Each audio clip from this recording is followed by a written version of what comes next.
Bonjour à tous et bienvenue sur My4Sense.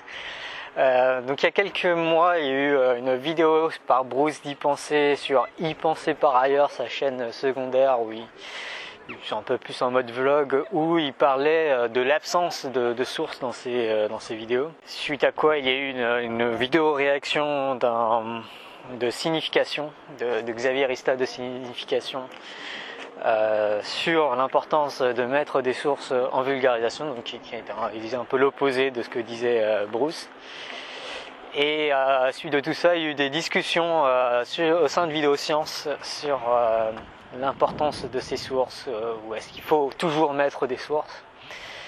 Et j'ai envie de vous donner un peu mon avis, donc vous en profitez un peu de ce beau paysage normand. Alors les sources en sciences, c'est ultra important, hein. Tout article scientifique digne de son nom contient énormément de sources. Ça sert bien sûr à montrer, à donner de la crédibilité au message qu'on dit, en montrant qu'on n'est pas les seuls à transmettre tel ou tel message. Puis ça montre aussi qu'on a bien travaillé, hein, qu'on a bien lu la littérature d'une certaine manière, et que du coup tout ce que l'on dit en tout cas toutes les opinions qu'on pourrait avoir ou même tous les faits que l'on énonce sont des opinions et des faits bien informés. Et plus que ça, en fait, c'est une bonne habitude d'essayer de montrer d'où viennent les connaissances que l'on a, d'où viennent les prétentions que l'on a.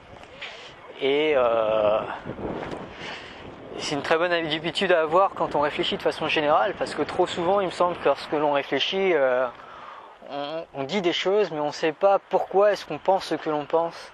Et c'est un travail extrêmement utile d'essayer de lister les raisons, ou les sources en tout cas, les causes qui font que l'on pense ce que l'on pense, qui est probablement le truc le plus important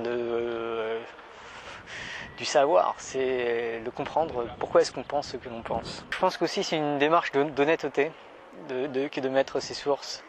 En mettant ces sources, on est vraiment honnête par rapport à ce qu'on pense. Et d'une certaine manière, on se protège ainsi contre des gens qui diraient que l'on pense ce qu'on pense juste parce qu'on veut penser ci ou ça. Ceci dit, mettre des sources, ça ne suffit pas.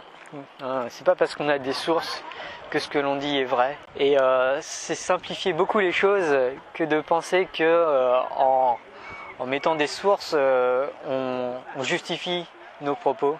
Aujourd'hui, il y a tellement de choses qui sont écrites et dites partout que surtout si on les interprète mal, peu importe ce que l'on pense, on trouvera toujours des sources qui confirmeront ce que l'on pense, qui iront dans le sens vers lequel on veut aller. Et du coup, en fait, l'argument de la crédibilité est de moins en moins valable. Il y a une étude qui est sortie en 2013, si je ne me trompe pas, par Valen Johnson, qui a étudié ce qu'on appelle les p-values. Bon, c'est un peu technique, mais en gros, à partir de son analyse, il a prédit le fait que 25% des résultats scientifiques publiés sont faux, à partir d'une analyse statistique. Et ce genre de résultat vient confirmer l'augmentation de la non-reproductibilité des résultats scientifiques. Donc même des résultats scientifiques, même une grosse portion des résultats scientifiques, et surtout les résultats scientifiques qui sont surprenants et qui parlent de sujets d'actualité, je pense que beaucoup de ces publications scientifiques sont fausses. Et du coup, ce n'est pas parce qu'on a des études scientifiques en source que notre message est vrai ou non. Vous savez, un des gros problèmes avec le web aujourd'hui, en tout cas selon moi, c'est que les gens ont tendance à s'enfermer dans leurs propres sources. Et du coup, ne lisent que les mêmes sources.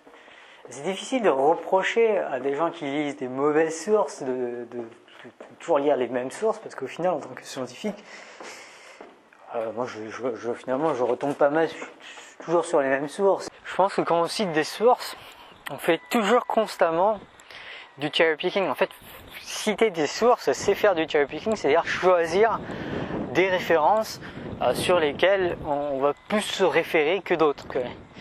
Et le cherry picking, c'est super dur à éviter, mais c'est le pire des mots dans la science. Et il y a une excellente vidéo, mais alors vraiment excellente, de Last Week Tonight avec John Oliver à ce sujet. Dans le cas cité par John Oliver, c'est bien sûr très gros puisque c'est une émission de télé américaine où il y a des nutritionnistes ou quelque chose comme ça qui doivent parler, et puis normalement il y a un gars qui dit la bonne façon de vivre sa vie, c'est de choisir les résultats scientifiques qui nous plaisent. Bon, ça c'est le cherry picking à its worst dans le pire des cas. Mais de façon plus générale, je pense que c'est se voiler la face que de penser que lorsqu'on fait une liste de citations, lorsqu'on fait de la bibliographie, comme on appelle ça, on va être exhaustif ou bien représentatif. Ça c'est pas le cas. À chaque fois on fait du cherry picking, et en fait faire de la vulgarisation scientifique, c'est faire du cherry picking, c'est choisir des sujets dont on va parler plutôt que d'autres, et c'est choisir des sources qu'on va considérer plus crédibles que d'autres. Et en fait Bruce, lui, il fait pas mal de physique, moi je fais des mathématiques. Et je pense que dans ces domaines où on a des résultats qui sont établis depuis longtemps, nos vidéos ne cherchent pas à promouvoir une vérité. Nos vidéos, a priori, cherchent à expliquer des idées établies. Et en ce sens, je pense que la nécessité des sources est beaucoup moins évidente. Par exemple, sur cette chaîne, je vous ai parlé de la loi de la chute des corps de Galilée, de la relativité restreinte d'Einstein, des lois de Newton. Et quand je vous en ai parlé, jamais, en fait si, une fois. Mais en général, je ne cite pas les sources originales. Et moi, je trouve même que c'est négatif que de citer de telles sources, parce que ça donne ce côté pompeux et chiant des sciences, qui cherchent toujours à avoir raison, qui cherchent toujours à se donner un air élitiste, à compliquer les choses plutôt qu'à les simplifier. Et en fait, dans ce genre de cas, j'aurais tendance à être même contre l'idée de mettre des sources, en tout cas des sources originales, des sources scientifiques. Après, quand on touche à l'actualité ou à des sujets plus touchy, plus paranormal, voire les sciences sociales où les choses sont moins établies, je comprends que les sources soient plus nécessaires qu'en physique et en maths. Enfin, en tout cas, quand on parle d'actualité, d'un truc d'actualité, il faut absolument mettre les sources, parce qu'il peut y avoir une probabilité non négligeable que la source que l'on cite se trouve être fausse ou réfutée. Puis bon, comme Xavier Aristote, signification fait beaucoup de zététique, bien sûr pour cela l'étude des sources est ultra importante, hein, pour comprendre pourquoi est-ce que certains pensent ce qu'ils pensent. Les sources, encore une fois, c'est super important. Voilà, bref, tout ça pour dire que mettre des sources, ce n'est pas aussi rassurant que ce qu'on pourrait croire quant à la crédibilité des documents en question. En fait, je dirais que c'est pas la raison principale, en tout cas pour laquelle je pense qu'il faudrait mettre des sources. Vous avez sans doute remarqué que je finis chaque vidéo, en tout cas chaque vidéo dans le format principal.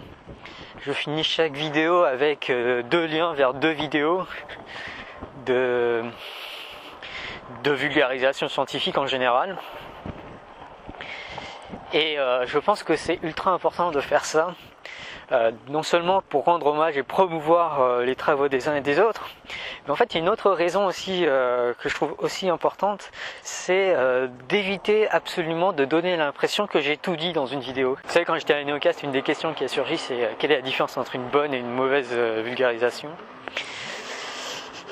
Et moi j'ai répondu que je pense qu'une bonne vulgarisation, c'est une vulgarisation qui donne envie d'aller plus loin, de continuer à en savoir plus, de vouloir en savoir plus. Je trouve qu'il n'y a rien de pire en vulgarisation scientifique que de donner l'impression que tout a été dit et que on peut passer à autre chose. C'est pour ça que j'aurais tendance à encourager les autres youtubeurs scientifiques à finir leurs vidéos avec au moins des liens vers leurs propres vidéos, voire des liens vers des vidéos de d'autres youtubeurs qui parlent de la même chose, de sujets connexes, pour vraiment donner l'impression que la connaissance, c'est pas, ou les sciences, ce n'est pas, ce n'est jamais fini, quoi. En recherche, on dit souvent qu'une bonne thèse, c'est une thèse qui soulève plus de questions qu'elle n'en répond. Et je pense qu'une bonne vulgarisation scientifique, ça doit être quelque chose de similaire. c'est quelque chose qui doit amener à d'autres réflexions. Vous savez, je pense que plus on avance en mathématiques, plus on se rend compte que ce qui est vraiment génial en mathématiques, ce ne sont pas les faits mathématiques. C'est toujours cool, hein, une collection de faits, mais ce qui est vraiment cool en mathématiques, je pense, c'est vraiment les liens, quoi, les connexions qu'on peut voir entre différents domaines. Et pour vraiment montrer l'impression que les mathématiques sont quelque chose d'unifié, qu'il y a vraiment un cœur mathématique et que tout ce que l'on dit contribue à ce cœur mathématique. Et je pense que c'est vrai aussi en sciences en général. C'est là que la beauté est, c'est dans ces connexions-là. Et il faut favoriser, il faut mettre en avant ces connexions-là. Vous savez, dans le cerveau aussi, ce qui fait la connaissance, enfin, tout ce qu'on sait dans le cerveau, notre savoir, nos compétences et tout réside non pas dans les neurones, mais dans les connexions entre les neurones. Et moi je pense qu'une vulgarisation qui sera de très grande qualité, c'est une vulgarisation qui sera extrêmement connectée.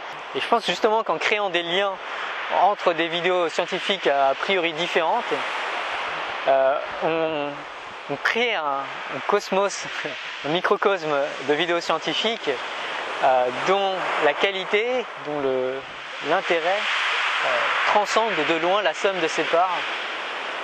C'est pour ça que j'aurais tendance à vraiment encourager les autres scientifiques, les autres youtubeurs scientifiques à toujours finir leurs vidéos avec des liens vers d'autres vidéos. Bon, voilà, c'était My 4 Cents, ça vaut ce que ça vaut, vos avis comptent au moins autant que le mien. Du coup, je vous invite à mettre vos avis dans les commentaires.